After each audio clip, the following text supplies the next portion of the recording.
All right, party people. I think I turned this on correctly. We're gonna let folks filter in here, and then we'll get started in a couple of minutes here. But so, Jamie, if you early retired, would you be a yoga instructor full time? I'd probably do it. Yeah, that would, I don't know about full time. If I was going to retire, I'd just do it on the side Right. here and there.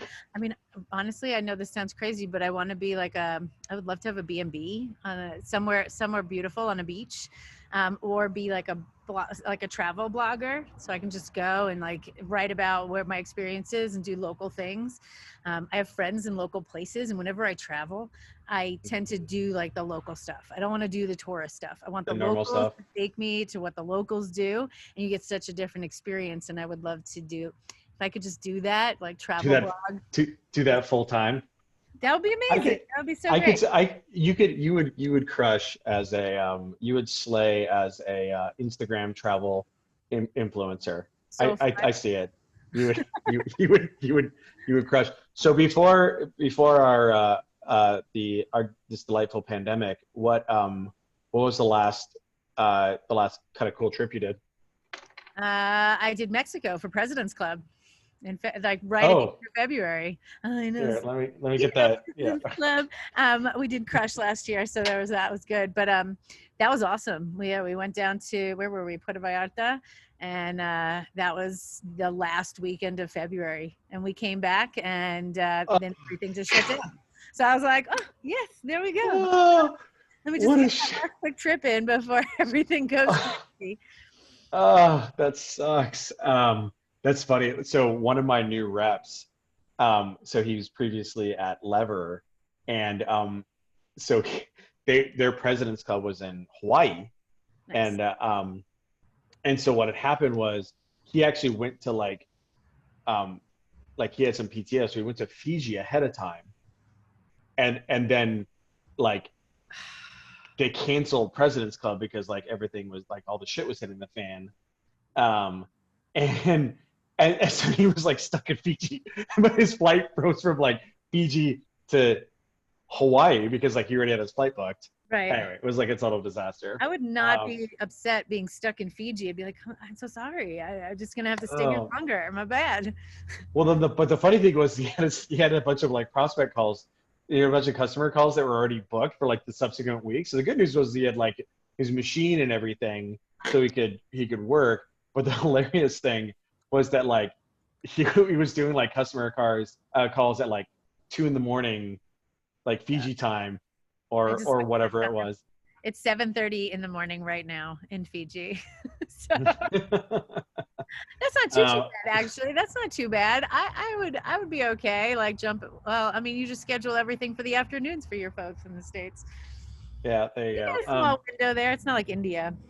Yeah. All right, so let's get this party started here. Good. Um, all right, so it's supposed to filter in here. Everybody, thanks for joining us for another sales strategy office hours here. We have Jaime Kronick from Iterable joining us from her backyard, which is delightful. A little bit more on her in a second here. So, just folks, go ahead if you have questions. Start popping your questions into the chat room here. And we had a couple that have been submitted ahead of time, but just go ahead and drop them into the chat room, and Jamie and I will get jamming on them. So just a little bit of overview for folks who haven't been here before. This is Sales Strategy Office Hours.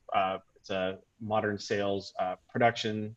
So most people are probably very familiar with modern sales, the nation's largest sales operations leadership peer education community. Jamie's an OG MSPer. If you haven't checked it out, you can check it out at modernsaleshq.com. And kind of where sales strategy office hours came from was like I ended up doing this a lot with founders and sales leaders and sales operations people all the time anyway, kind of like one to one. So I kind of figured like, hey, like figuring out their issues and helping them debug stuff.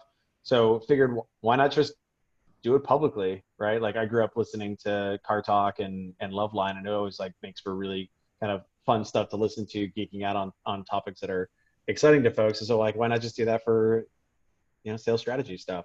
So that's where this came from. So we're going to do 5 to 8 questions over the coming hour or so. So that's that. Jaime, you want to introduce yourself to everybody? Yeah, hi everybody. I'm Jaime Kronick. I am the Director of Sales Development at Iterable. I've been in sales, managing sales teams since '05, back in my VeriSign days in Silicon Valley. And I've worked with some amazing companies, SendGrid, SailThrough, Stack Overflow, Polycom. So, it's been a great ride, and so I'm happy to help with anything. I've been also in Denver, New York, Bay Area, so a little bit of experience in different areas as well, which always changes things up a bit. So happy Yeah, to. and you're like the email queen right now, I love but it. you've done a bunch of other stuff too, because like you've done telecom stuff. You did Stack Overflow, Stack which Overflow, is tech recruiting. recruiting stuff, and then you've managed like seller teams and SDR teams, right? Yeah, this is my first dedicated SDR team. Sail through, I did both AEs and SDRs. Mostly, I've done AEs throughout my career, but now I fell in love with the SDR team when I got to Iterable and just the process, and I just was like, this is where I'm going to stay for right now. So that was pretty cool. Yeah, higher velocity, more cycles. More cycles leads itself to like better instrumentation, et cetera, et cetera. I love teaching the fundamentals and working with folks who are like fresh out of college, brand new to the sales. Like this is really going to give them the skills they need for a lucrative career. So I love doing it. I just love it. Yes, and also you're and also you're yoga instructor on the side, right? I mean, I teach a little bit, but not so much anymore. You don't want to do I this am on your head? certified, but not. I'm not a great yoga teacher. I'm great personal one-on-one.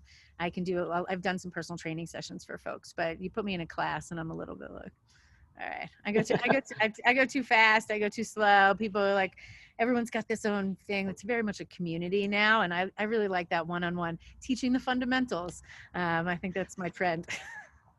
Nice. I thought you were gonna say the New Yorker in me really is like community. No, no, no. We're doing some yoga here, folks. Come on. A power vinyasa is my thing, so that is true. That is not wrong. Okay, wonderful. So, yeah, and for folks who don't know me, I'm Pete Kazanji. I'm one of the founders of Atrium.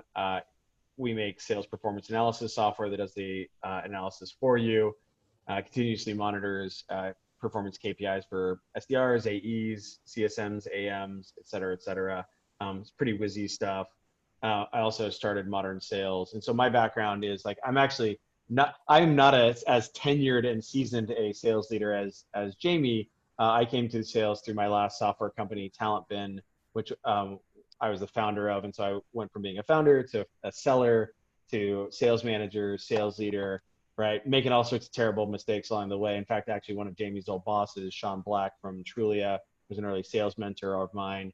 So finally, like eventually got my act together. So like I'm pretty okay at now.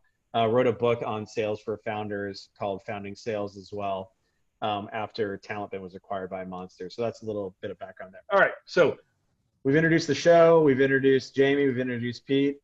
Phenomenal. I'm marking off my Asana checklist right here, of course.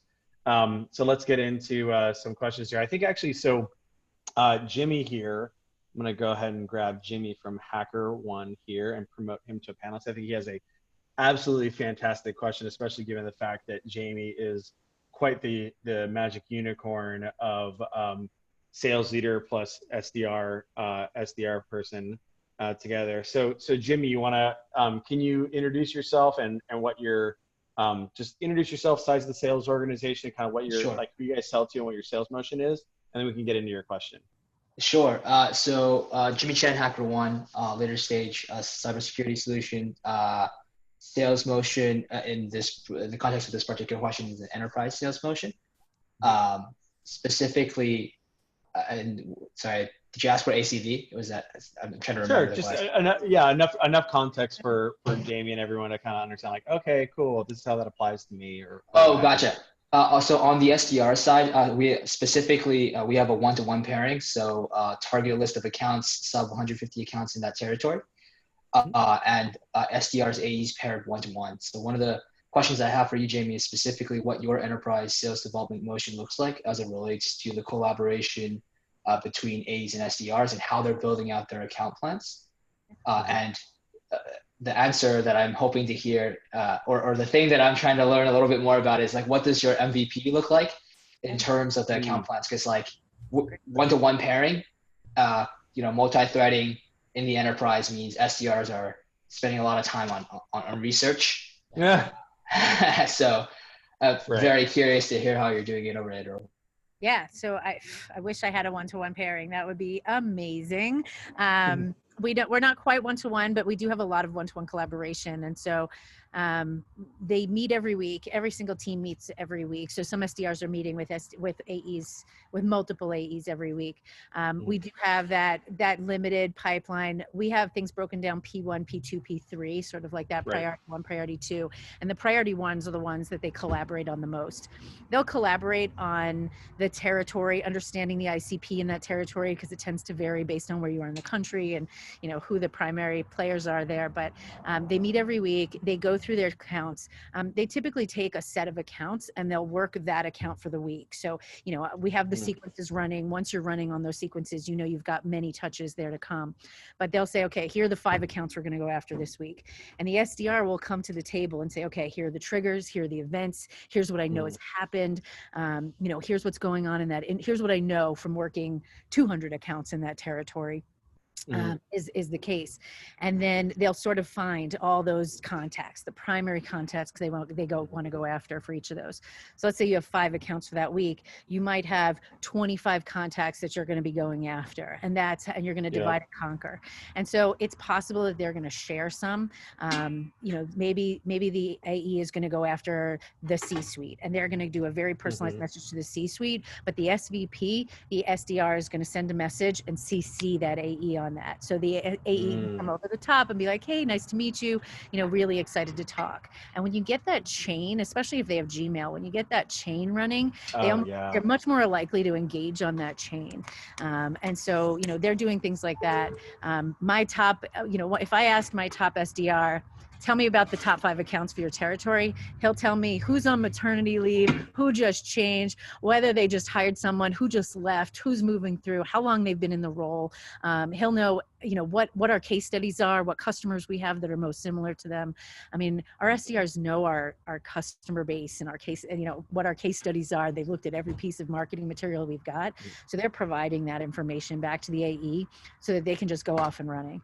And it's been really successful. Like, they can tell you the hierarchies, they know everything that's happening in there, and they just kind of feed that back to the AE, and then the AE say, okay, this is the kind of messaging I want to do, this is the kind of campaign we want to run. And then on the lower end for managers, they'll go after those with less personalized but still very targeted messaging to try and find other nuggets that we can use when we're talking to the decision makers. What is your team like? What don't they like? What are they saying are their pain points? And why are we getting into those accounts? So that's kind of how they're doing it. They have shared docs that they keep to say, okay, who's gotten an RBE this week? Have we sent Sendosos out? Yeah, we sent wine. They attended Activate. So we have that to keep track of what each contact is that we're working. What kind of document does that look like? Or is it just Google Sheet? Shared Google Docs so that they can both update it as they go through. And it's like a Google Sheet, and then it's sort of like the SDR Frank and like AE CZ. So it's like one per pairing, or is it across the team? Okay. Each pairing has their own separate doc because they're going to keep things a little different. The AE will put all their top 100 on there, or their top 50 on there. And the SDR will say, okay, here are my top from my P2s and my P3s. Here's what I'm doing. And here's what I know. And they can kind of fill in the blanks on those contact information and whatnot. It's really great to look at when you get in there and you're like, oh, this is beautiful. There might even be an article that the CEO just came out, or a quote that they'll pop in there like, hey, your marketing person just said this. We're going to really hit that hard. Or this is your new strategy for this year. Or this is your competitor's strategy for this year. So all of that goes into that shared doc so that when they have that one-on-one, super meaningful. And then just on that, on the cadence itself. So actually, even before that, so how many accounts does an SDR at the enterprise level at Iterable go after? They usually have about 150 to 200 50, separate from the AEs 100. So, you know, they've got their own set of accounts, and those are going to be a little less personalized and a little, they're close to the ICP. Some of them can switch in and out from a P1, but they've got their own like 200-ish per territory that they're working. Gotcha. And then specifically when you think about the division of labor across the AE team and the SDR team, so you know the process sounds almost identical to ours. But the thing that I'm trying to think about is that you know we want the AEs to drive the strategy within those particular accounts, right? So like, what is the actual breakdown of, rather, I don't know how to put this eloquently. How does the AE add value to the relationship of how they're able to guide the strategy for that particular account? Like, are they coming to the table prepared with certain things? Because it sounds like it's very much SDR research driven, right? How do you think about that? SDRs are fantastic at research, but they are a lot of the folks on my team, this is their first job. Some of them are fresh out of college. And so some of it is just teaching them how to communicate the right way to put messaging in there. You know, sometimes they'll put like 8 triggers in a message and you're like, no. You don't need all of this in one message. Let's space those out across the context of the sequence. And so some of it is teaching them the nuances of sales. What's important to this prospect? Some of it is leveraging the AE's resources and like their knowledge of the industry. Sometimes they've come in from the industry before. Right. And so Pete, do you have anything on that one too? Well, it just, I think that I'm a big like operating rhythm person. And I think what Jaime just mapped out, it was like, so first what you got to have is like, you have to have the space for this collaboration to happen. And it sounds like the way that happens is there's like a meeting, right? Where that, you know, where it's like, hey, these are the things that are going to go onto the plate this week. And I think, like I come at a lot of this stuff through the lens of like analytics and instrumentation and kind of like, you know, operational rigor or what have you. And so one of the things I just chatted into the chat room is like, first you got to think about like, what is our budget of like SDR activities for a given week, right? Because essentially like that's, you know, they got this many hours a day that they can be prospecting. Like a non-automated activity takes this amount of time. And, you know, and so this is how many shots we're going to get. And so then you can then flow that back to, okay, where are we going to spend those shots? So for instance, I think you said, Jaime, you have a 1-2, right? It's usually 2-to-1, 3-to-1 in some place in certain territories. Yeah. Right. So Jimmy, in you guys' case, it's like, okay, cool. We've got, you know, the SDR can do this amount of work in the week. What are we going to queue up to, like, you know, to take those shots against? What are the targets? And like, so that, you know, what are the accounts? And then what are the contacts within the account? Spend the time to then align on that. And then as Jamie's kind of pointing out, give the actual coaching on it. Like, oh, okay, this person right here, you know, I see that they're LinkedIn connected to this person who's actually a customer over here. So when you go out to them, please mention da da da da. And you can imagine that would be like, you know, column D in the Google Sheet or whatever, where it's like AE notes. And then now it's like, all right, cool, ready, break. We've got our work for the week. And then of course, like now we're just going to instrument whether that work is being done, right? Because we, like, cool, we just allocated our shots. Are we taking shots, right? And then you start again the next Monday, right? We're just like, cool. Did we do the shots against those things? Oh, we didn't. Okay, why? Did the shots work? Oh, they did. Okay, great. Let's just do it again. Or let's iterate. Yeah. That's how I would approach that. There's one other thing, and this is obviously pre-COVID, and you know, there's AEs that have expertise in certain fields. So like maybe I love fintech and I'm like, let's go get fintech. I know everything there is to know. I've been in this space. So, you know, we can help with focus, but events are also really important. And pre-COVID, we had a lot of events and the AE on site. And so for an SDR, you know, you treat it like you would treat any event. Before 3 weeks, 4 weeks before an event's going to happen, you're picking your contacts, you're sending out a sequence, you're making sure that you get people to attend, and you're finding the right contacts to attend for that person to come on site. And then during the process, you're also saying, I'm going to be in town. Let's have a one-on-one meeting in addition to this event. Or if you can't make make the event, let's set up those meetings. So helping that AE to set up on sites and really have that event be successful is also super important. And we did that a lot last year. How are you virtualizing that? You know, we haven't done a ton of virtualizing of that. It's okay to say we haven't yet. But we did have Activate, and we had 3,300 people attend to Activate, all hands on deck to get people to the event. 3,300 people registered. We had 1,600 attendees, and hundreds of different companies. It wasn't just like a few people from just a few companies. And so that was a collaborative effort to like say, okay, here are our marquee accounts. Let's get these people to come to the event so they can see what Activate is about and what Iterable is about. Killer. All right. Well, wonderful. Jimmy, thank you very much for the questions and the follow-up questions. You have a great rest of your day and weekend, okay? See you soon, man. All right. Well, we just had another really fantastic question that's related to this. It's kind of tangential. So it's Rebecca. Let's find Rebecca. Promote to panelist. Is this the 200 accounts one? Yeah, I love this one where it's just like, oh, they just want to like, they want to spray outreach and sales loft everywhere. Right? Like, hey Rebecca, how you doing? Oh, you're on mute, homegirl. Doing well, thanks. Hello. Hi. So can you go ahead and introduce yourself? You know, who your company sells to, kind of the size of the sales organization, what the sales motion is, then we can get into your question. Sure. So I'm with a company called Iterable. So pretty small company. We're around like 55, 60 employees now. So our sales team, we've got 4 AEs and 2 SDRs, and they're kind of sharing the responsibility right now for doing outbound. And we have a target account list that we're going after. And it's a pretty large target account list for the size of company that we are. And Sure. Obviously, like sales always has a quota to hit, right? And it's very much focused on like, you know, backing out into that, how many meetings can we set? And so this is not unique to the company I'm currently at. I've seen this in a lot of other organizations. How do you balance when you're doing an account-based strategy? You want to be highly personalized, highly customized, like you were just talking about, Jamie, like having the team sort of meet and say, okay, we're going to go after 20 accounts this week. Like, what do we know about the account? Who should we be reaching out to? How should we be messaging it? Like, that's all awesome. And I totally agree with that. But the sales mentality too is like, hey, I need to hit the number of meetings and I can't just like fill my calendar.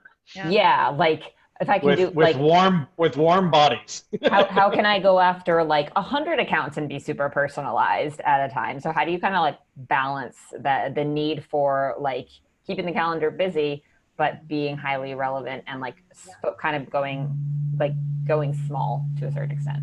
You know, I can't say that we're perfect on this, but I will say like we've iterated a lot of times. So I have a couple different examples. And, you know, I just talked to, you know, Barrows is amazing. John Barrows is great. And he's like, you cannot personalize at scale. Like that's just not possible.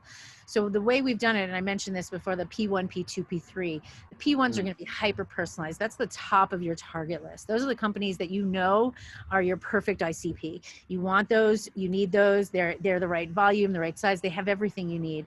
And those are the ones you're really going to go after with hyper personalized. For the other accounts that are less directly your ICP, and you want that volume, you need to get other volume in there. You can set up verticalized or personal or persona based sequences so that you can be less personalized. John Barrows will say 20%. 20% is your target personalization. And so you can find ways to do less like a personalized message around an industry. Yeah, personalization light. But still get that volume out. And I would say what I'm about to test out, and you know, this is kind of what I've figured out I think we need to do, is have a segment of your leads that you can personalize just 100% automated, but it's personalized based on vertical. You know the vertical, you know the case studies you're going to put around there, you know the messaging that you're going to, what's important to those folks, but you can automate those sequences. So you get your brand out there, you get awareness, you start getting traction in those accounts, because what I'm seeing now, last year, we were like that classic 8 to 12 touches, 35 days. Now we're like 35 touches over 45 days to 2 months. And that's a big difference. So you need that traction in those accounts. in an automated way. And then like the closer to an ICP, the more personalized you're going to get and the more time you're going to spend. You can't personalize everything. And so if they want more accounts, that's okay, but you need to have that infrastructure of messaging so that you can set that automated message up that doesn't sound generic, but still is important. And then they can do the research on the right contacts and finding the right people, and then watch Engage. I don't know what tools you have, but we watch Engagio. We watch how many times someone's looking at a message to see who's interested in this on that less personalized front, so that we can start pulling those into our higher priorities and giving them more attention and more personalization. Okay. Right, like they start out automated and then they promote themselves into, they get more love predicated on their behavioral responsiveness. Rebecca, what's that? You guys sell to security professionals? Yeah, so it's a security and compliance platform. Got it. And then what's the ASP? Well, we actually switched our product and we went kind of more like up market. We were selling to SMBs originally, and now we're selling more to like the mid market. So it's around like 30 to 40K. Cool. So I think one thing to note, which is you might have AEs who, if they're used to like an SMB sales motion where it's like, it's almost like, no. Like what we want to do is put more wood behind fewer arrows. And what that means is more wood behind fewer arrows in terms of ops. So actually what we're going to do is get crisper around prioritizing like high quality accounts and differentiating them based on how much potential opportunity there is in the account. And what we're going to do is you're supposed to be having the same number of meetings, but it's fewer first meetings and it's more second and third and fourth meetings and, incremental stakeholders. I imagine that the Iterable sale is a multi-stakeholder, like multi-legged sale.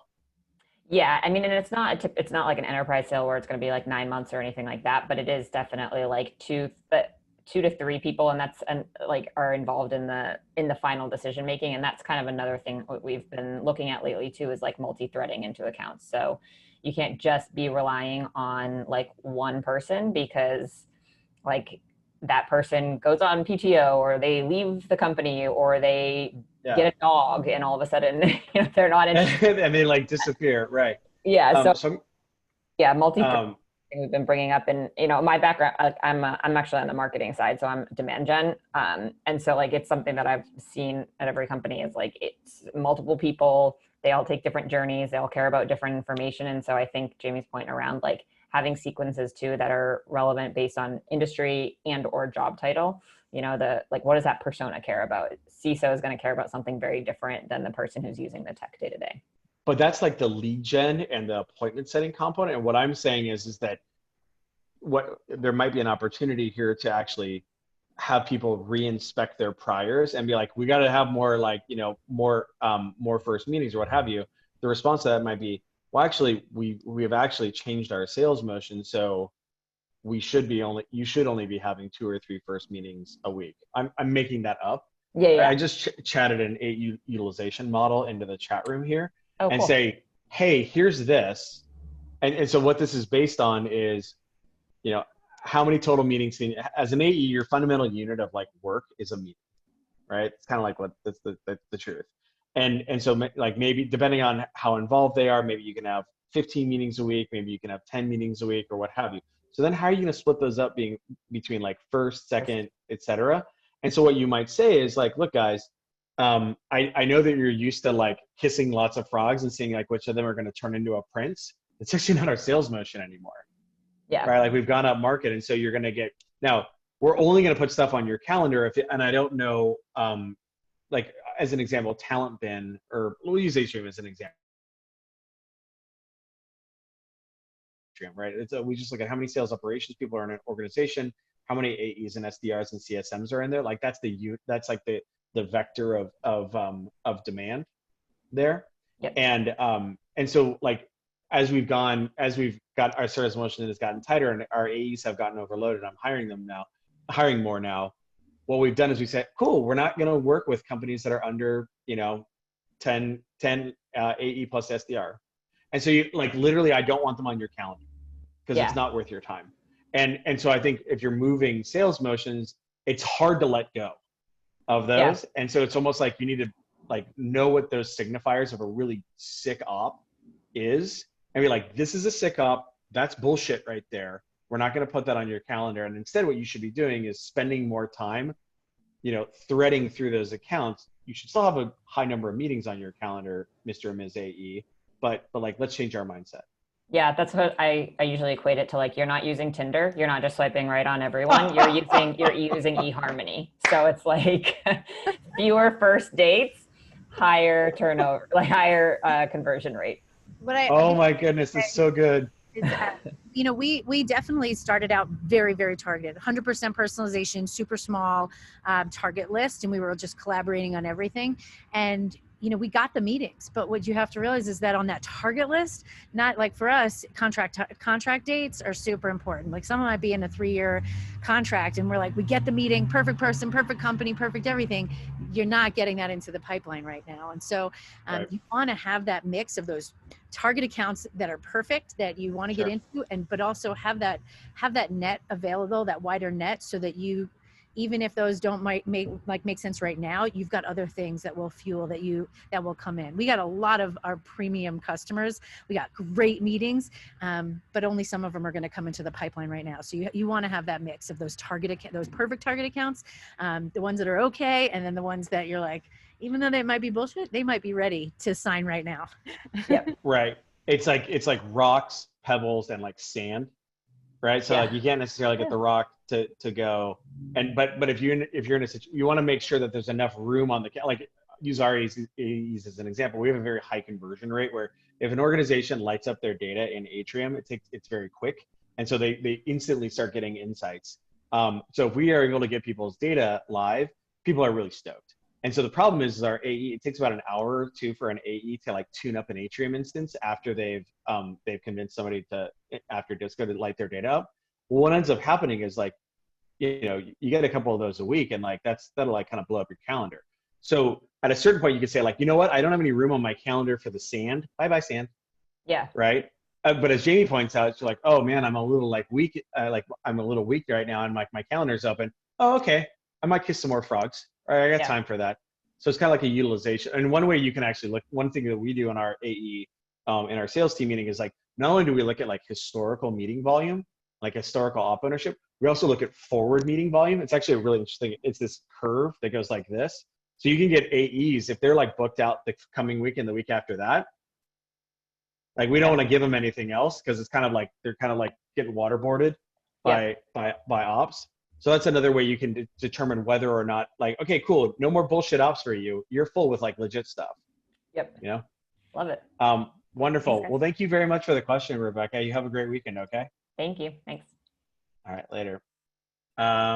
Delightful.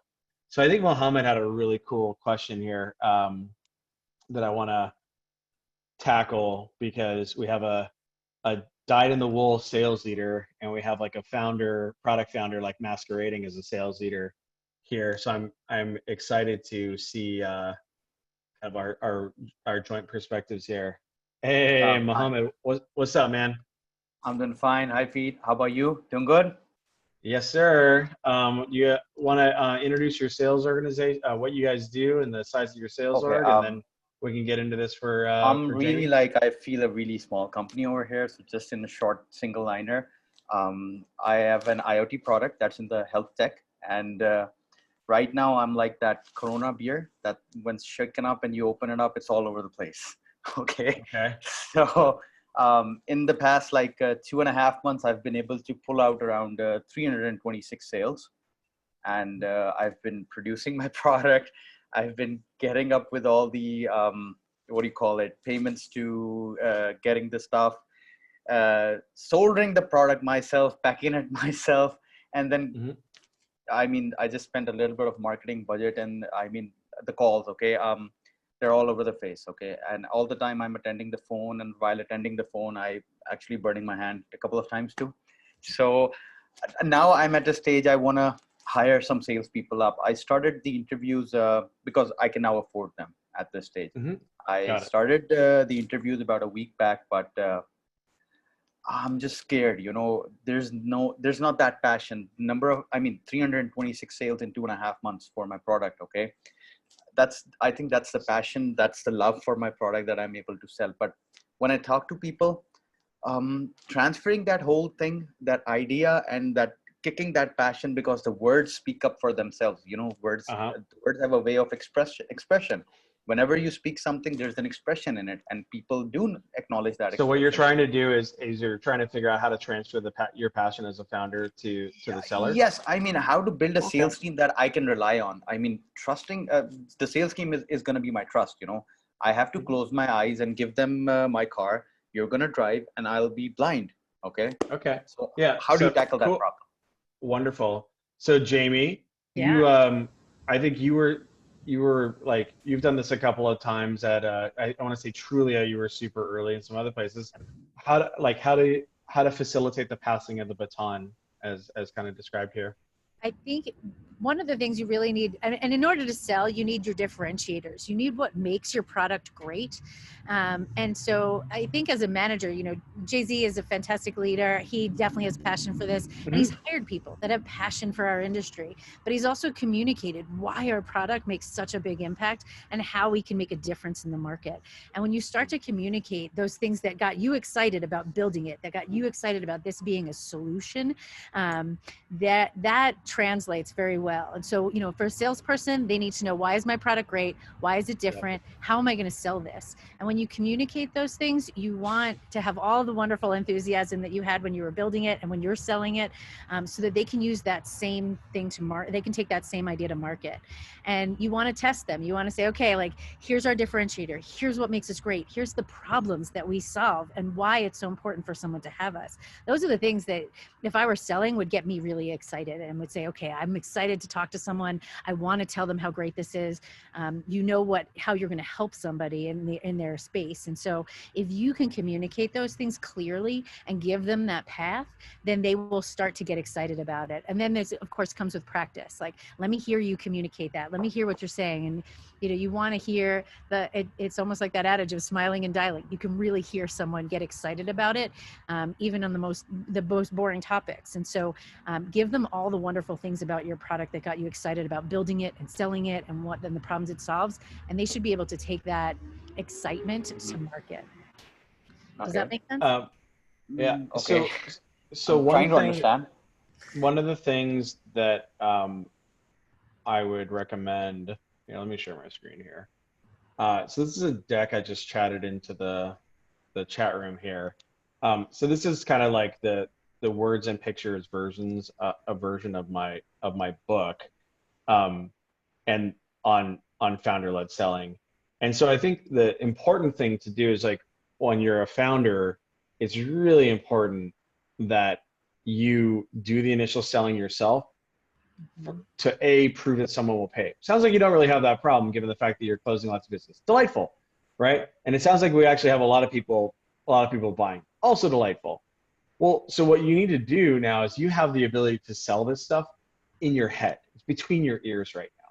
And so what you need to do is really document this well. This is what Jaime was talking about, right? So what makes your product unique? Okay, it's all well and good to have that talk track, but do you have it written down as a demo script? You might know what ICP is in your head, but do you actually have that bulleted out in a Google Doc? You might know what what the right discovery questions would be, but is that bulleted out as well? Do you have slides that would allow someone who's not you to have guardrails? So really what you want to do is you want to the best extent possible, take what's in your brain and put it into text and images and Google Docs and things like that. What's up, buddy? That's hey, my buddy son. boy. Okay. Yo. Hey. Hello. What's up? Hello, buddy. Come on. What you doing, that? Huh? Don't do that. I'm hungry. Okay, I'll just get you. The pizza's almost ready. Okay, don't worry. Okay, just 5 minutes. Okay.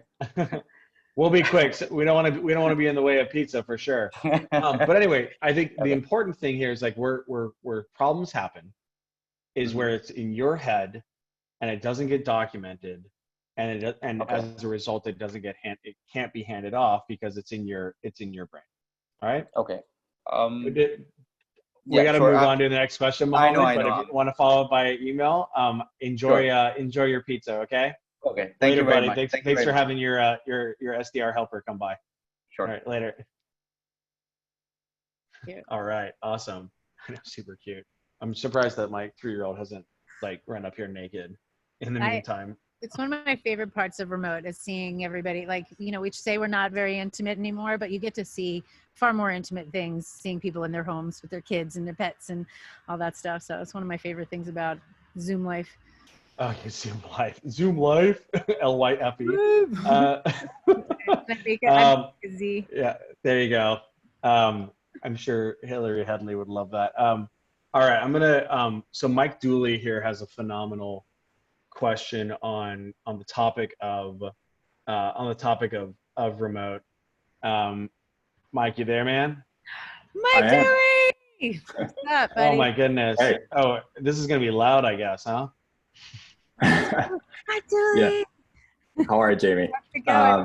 Good. Jamie and I work together at SendGrid, so I had to attend. Oh, super great. Yeah. So Mike, can you introduce yourself, kind of what the companies that you work at, what your market is you sell into, sales motion, Sure. et cetera, so we understand where you're coming from?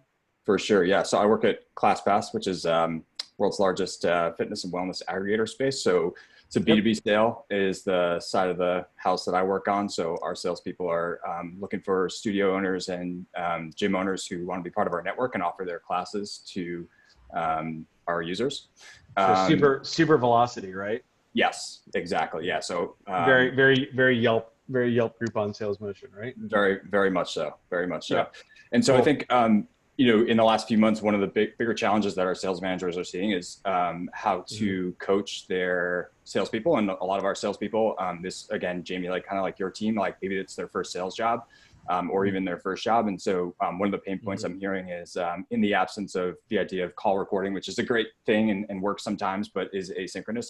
What are some best practices you've seen for up-leveling, call coaching, mentoring, and that live salesperson time for those types of folks? Yeah. And do you have sellers or do you have SDRs? We have one SDR, and we do have sellers. Does Mike? Oh, okay, got it. So you do ops, but you guys have so you're more curious about this as it relates to sellers. Is that right? Yes. Yeah. Sorry. And yeah. So for context, also, I'm on the sales ops team, so I'm one of the Salesforce admins here. And then we can tell based on your background and the size of your headphones, you're obviously sales ops. Jeremy Donovan from Sales Loft has these headphones. They're they must be this big, and they got a boom mic. It's yeah, and it sounds like he's in an encased room. But anyway, yeah, it's obvious. That's for sure. Yeah, but actually and so this question is something I got actually today from our sales leader is how do we fix call recording and call coaching? Yep, for sure. I mean, we use Gong, so we have that for some call recording and being able to coach, and asking them. You have the one-on-one process where you can say, "Hey, how did you think that went?" And you want to hear how self-aware they are. Did you hear what you heard? Did you hear what I heard? Many times they don't even know when they've missed something, and so you want to be able to point that out. And so there's that one-on-one coaching element that happens right after. What did you get out of this? Tell me about the call and hear what they heard from it. But then there's also bringing that into a team setting so that you can really bring that across everybody so everybody can give feedback. And especially early in careers, people are really hesitant to give any constructive feedback. They're so good in saying, oh, that went well and this went well. And you're like, well, what didn't go well? What did you miss? And the senior salespeople and senior managers will hear you didn't get this, you didn't get that, you missed this buy signal. And salespeople they won't hear that. They're trying to pump up their friends and things like that. So you've got to get them used to that. I think it's important to have people say, be constructive. I want to hear, if you're going to give something nice, you have to say something bad. I want you to hear something bad. And then they start listening for that. They start listening for what they would do differently. And I think that's so important because, you know, it's so easy to tell people what they did well. And they're like, oh, my call went great. And you're like, you don't know anything about that customer. And so, you know, getting them to be thoughtful about constructive feedback, getting them in a team environment where they're comfortable talking in a team environment, because people get so nervous on the phone. The more you can get them like stressed in those environments, the less stress they get when they talk to customers. And I say, for sure, in the nicest way possible. No, beat them up, man. I mean, it's like practice like you play, right? The reason why you do wind sprints until you like boot is such that when you got a sprint, Jamie, you're a soccer player by background, right? So like if it's fourth quarter and you're totally gassed and you got to like turn it on, well, the reason why you can is because like you got your ass kicked like for the previous 4 months, right? In practice. So like, yeah, I think, but giving permission, and not just permission, but also like expectation. You better say like, something negative. I think that's really fluffing it up.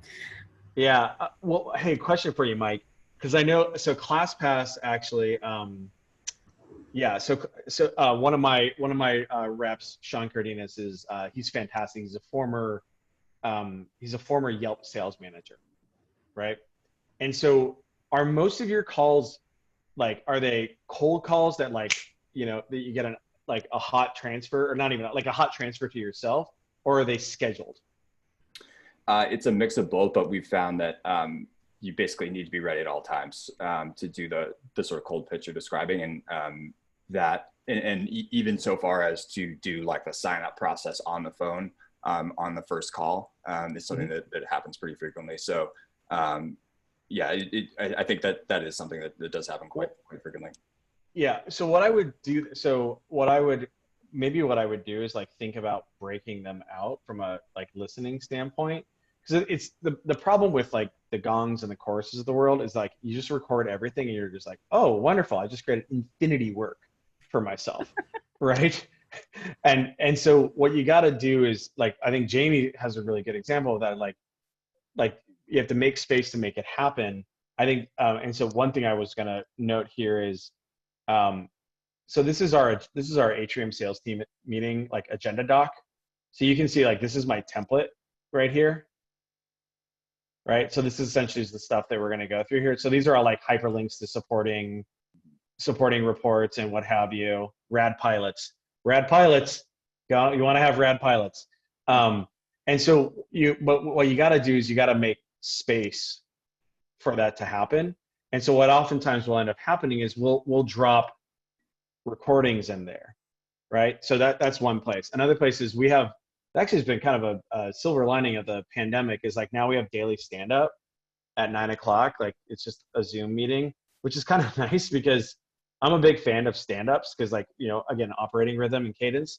But it's hard when people are coming into our office because like sometimes people show up 10 minutes earlier, 10 minutes later, whatever.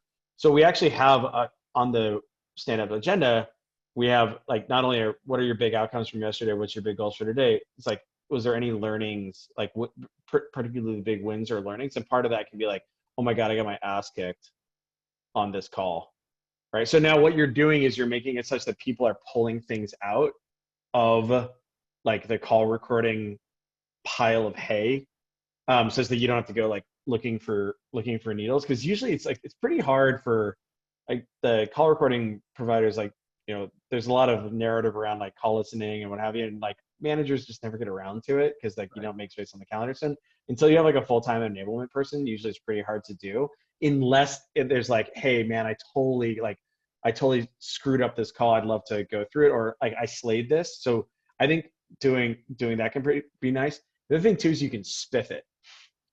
So what Jaime was saying is just, so like for instance, I pay $50 for competitor shit talk. So if they're doing disco, and you're kind of like, hey, cool. So like, you know, how are you doing, you know, rep performance analysis right now? Oh, we use, I'm not gonna do it right now, but like, you know, we use vendor A. Oh yeah, cool. How's that going? Oh man, it's like the worst because like nobody ever looks at it. It's hard for people to use. But and the reps just sitting there going, and they're thinking about what they're gonna order on Uber later on. And so like and so you can imagine doing a similar thing for hey, like you have a quota on bringing great calls to bear. And also I'm going to pay you to bring like really bad things to bear as well. And then maybe it's not like a $50 Uber Eats gift card. It's kind of, I do it because then I can cut them together in iMovie and make a super cut of like prospects actually like talking shit on their existing solutions. But yeah, that's another thing that you do there. Jamie, did you want something to add before we move on? So we right now calls are really tough. Are they calling out to businesses or are they calling out to individuals? Businesses. So, you know, if that's the case, we're using LinkedIn video a lot. Calls are just, it's hard to find people's phone numbers. It's hard to find cell phones. And so what we're doing is a lot of LinkedIn video. And so, what? Yeah, LinkedIn video. It's amazing. Do you send an in-mail where you like talk at the, what? Right in your in-mail, you can send a video. And then there's actually, you can either like upload a video or you can just click LinkedIn video. Now the challenge with clicking LinkedIn video is like you're on the spot clicking LinkedIn video. If you go to a message, you can just do it from the bottom. So what you can have your team do is record videos and have them play them to each other. And you can spiff it. You can say who's got the best video, but you can talk about like, how do I, you know, obviously they're going to add a little personalization, but everybody can bring their video, what they want to say on a video. And it's like this one-to-one conversation. And then you can share that before they even put them out, and you can record them on your phone and upload them so that you're ready and so it's ready to go, and you can practice it 6 or 7 times before you send it. But that's a really good way to do like call coaching amongst everyone. Bring your video to me. Let me see what you're going to send out. Let me see what your messaging is going to be. Are you ready? And then they can go and record it for each individual with like a name attached to it or a company in there. Yeah, I love that. I think the video is amazing. The one last thing I might note, because this is just like on top of my mind right now, because I'm onboarding a couple AEs, is oftentimes the reason why people use call recording as a crappy workaround for having not done good onboarding. And so a lot of you can't tell it right now, but I used to be a pretty competitive athlete. But like I'm a big fan of like, you know, Bill Walsh, like score takes care of itself, standard of excellence, pay attention to the precursors, right? You know, do it again, do it again, do it again, do it again, right? Like get the muscle memory going. And so that kind of like you were kind of talking about earlier, like we've got 3 genres of calls. We've got like a live connect where essentially all we're doing is pitching the live sign. Then we actually have a sign up, right? And that's a different talk track. And then we have our scheduled call. Like these ones are better, right? You do our pre-call planning, bring it all into our brain, get stoked, do our push-ups, right? Whatever. And so I think the thing I might ask there is like, are each of those genres of calls, are they well documented? Kind of like we were talking about Bilal earlier, Mohammed, excuse me. Are they well documented? Like this is the checklist, like these are the things to do.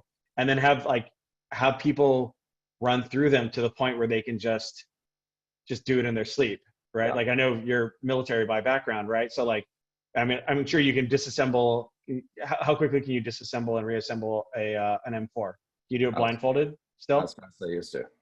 Not as fast as you do, but like at the time, I'm sure you could do the shit out of it, right? Yeah. Right. So I think it's kind of a similar. So oftentimes what ends up happening is people skimp on that, and then they do like organic onboarding via osmosis. And then what you're trying to do is do like whack-a-mole on call recording to figure out where they suck, versus just be like, well, why don't we just get you rad at everything, and then we don't have to worry about that. Yeah. So that's another thing to consider. Love that. Okay, killer, man. Well, absolutely delightful to see you, Mike. Have a good weekend. Okay. Yeah. Thank you both. Great seeing you, Mike. Yeah. Likewise. Everybody knows Jamie. Okay, last question here. That is probably the coolest student background that I've seen this month. I don't know, probably best one I've seen. I think that Aaron here has a fun question. We'll see if he is still online. Aaron Milner, we're gonna go ahead and promote you to a panelist here. Aaron, what's up, buddy?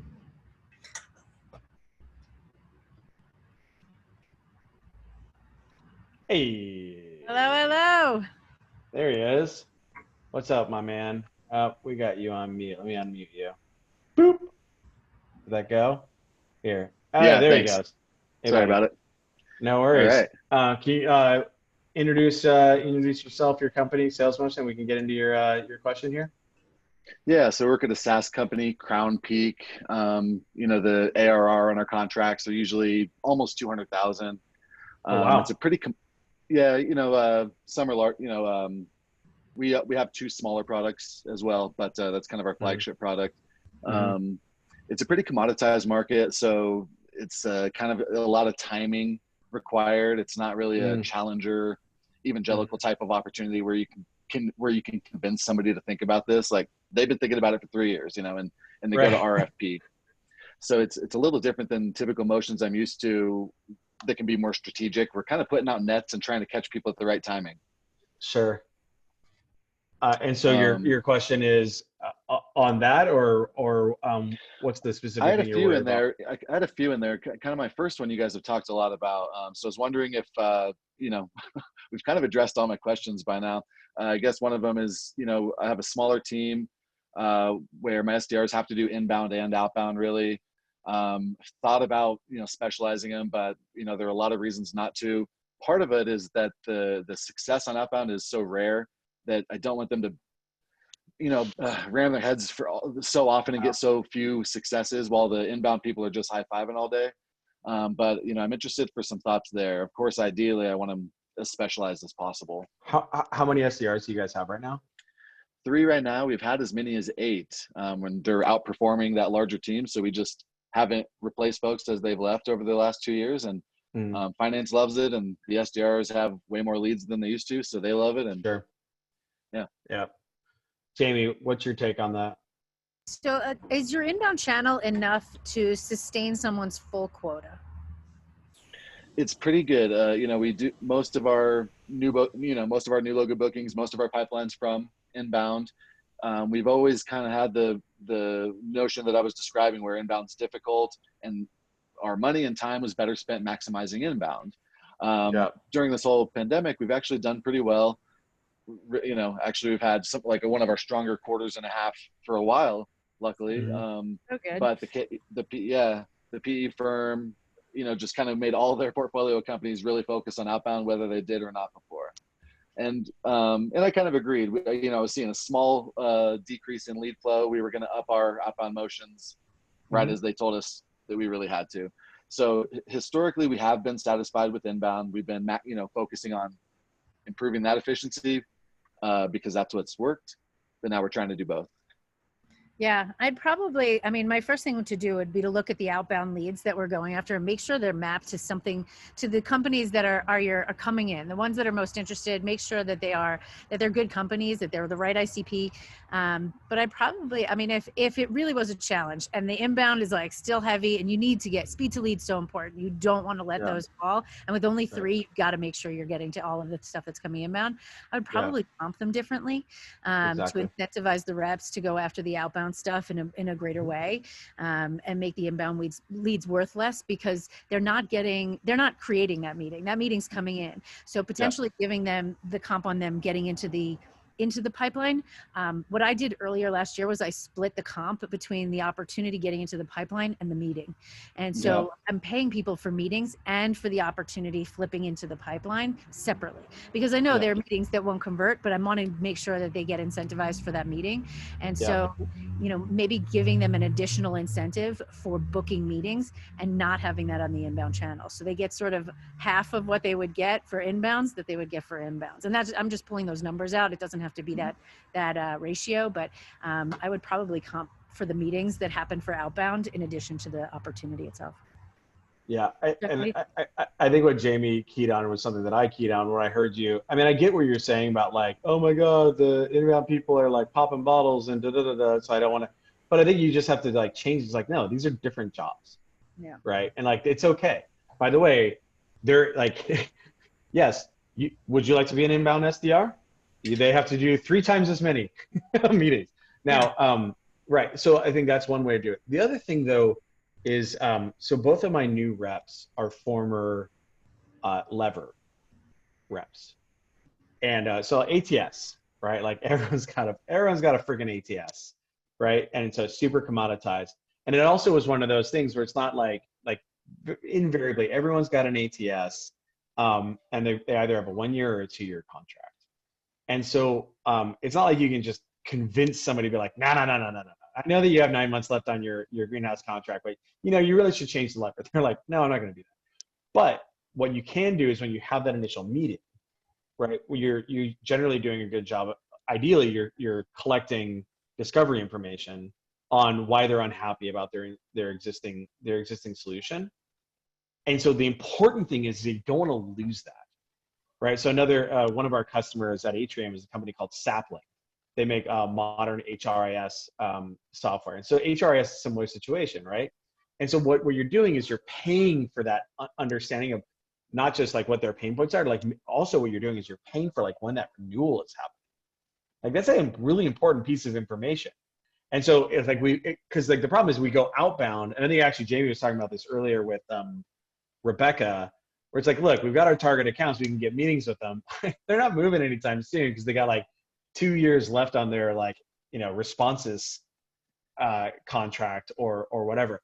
But we do know that they hate responses. We do know when their renewal is, and so what we're going to do is we're going to back that out, and then like we paid good money in order to get that information, such that like 3 months ahead of time or 6 months ahead of time, then we start going after. And so I think Jamie had a really good tactical recommendation there, which is to split them out, et cetera. I think the other thing that I might recommend is make sure that you're like getting all the juice out of the lemon or out of the orange, if you will, on those outbound ops, because like they're not going to close immediately, but you're getting important information that then you should be that like shows up later on in 9 months or 14 months. We're not going to wait till comp SDR on that for when it's pipeline in 14 months, because they're like, forget you, man, I'm going to go work for Iterable's SDR team or whatever, right?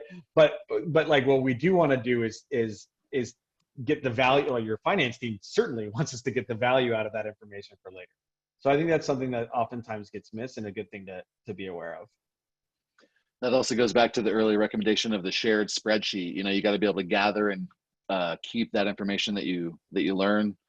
So that's a good call. We recently, we're making the change to outbounding from contacts on accounts as opposed to leads as well, mainly for that reason as well, because it's hard you can't go look at all these darn leads individually to read the account history, of course. So great stuff. Thank you both.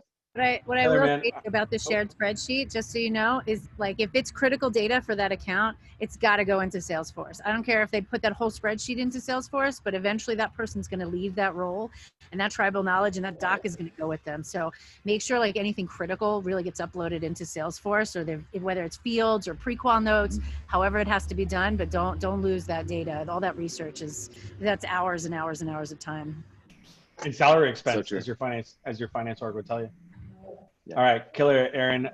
You had also a delightful background that is not a Zoom background, but just a very learned office. So I was appreciating like reading your titles behind you. I was like, oh yeah, messy middle, yeah, fantastic. Yeah. All right, man. You have a great weekend. Okay. Later. You too. Cool, Jamie. We're done. You survived? Woo! That was great. Yeah, super fun, right? Very energizing. Fun. Everyone's got great questions, so that was I love hearing them, and that was fun. Well, you have great answers, dude. That's fantastic. Wonderful. Well, everybody, thank you for coming. You were obviously the huge beneficiary of Jamie's insane amount of experience.